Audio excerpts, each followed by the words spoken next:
Hello guys! Today's video po, mag-unbox tayo ng Akari. And hindi lang pala siya basta name lang, no? So may meaning yung Akari. It means light or glimmer.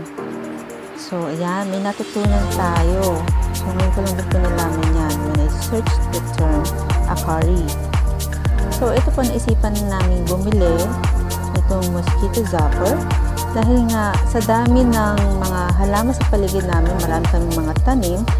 So yun, hindi maiwasan na magkaroon ng mga lamok and ibang insekto. So kasama na rin yung mga langaw, bangaw, and yung iba hindi ko na alam kung ano tawag sa mga insekto na yun. So kailangan talaga namin ito kasi nga, diba, kahit naman sino may irita, yung lang nagkakagat, may dadapo sa'yo. So ayan, samahan niyo po ako. So itong Akari na to, may kasama na siya na brush, meron siyang chain, ginagamit ko na folder pang sabit, kung gusto nyo sabit itong Mosquito Zapper mo. So ayan, madali lang naman po siyang ikabit, set up. So wala kang magiging problema. Isang mabilis na paalala lamang po na ang video na ito ay hindi sponsored. Ang item po na Akari Mosquito Zapper ay binili namin. So, may bayad, hindi siya libre. Binili po namin ito kasi nga, dati meron na kaming mga nabibili na Mosquito Zapper pero mas maliit lang. Eh, madali lang din siyang masira. Pero nakita namin sa kapatid ko na yung binili ng malaking Mosquito Zapper, although ibang brand, tumatagal naman.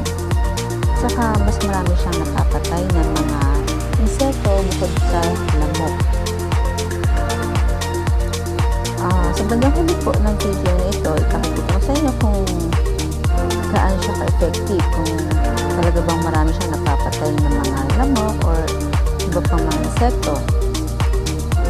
And sa makikita nyo dito sa video, itong pinukuha ko, ito yung ano ba sasabi ng tip?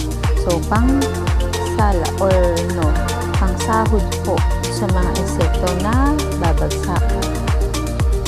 Kasama rin yung mga lamok, mga langaw, and then may kasama na rin po siya na extra fuse.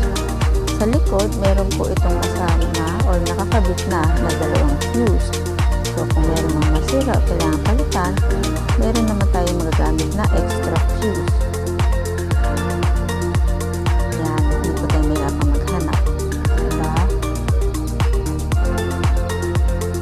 So, ayan po, kanina ko pa po siya binukas, naka-turn on.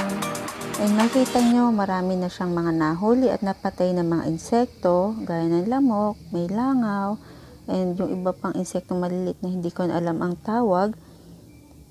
And malalaman nyo na may nahuhuli siya kapag may tumutunog na, and then may maaamoy kayo na amoy sunog. So, ibig sabihin, merong namamatay na insekto sa Mosquito Zapper. So, dito ngayon, makita nyo naman yung dami ng mga nahuli at napatay nitong Mosquito Zapper na ito within 2 days. So, hindi ko po siya tinanggal. Hinayang ko lang sila maipon and ayan na nga itsura nila. Ang dami.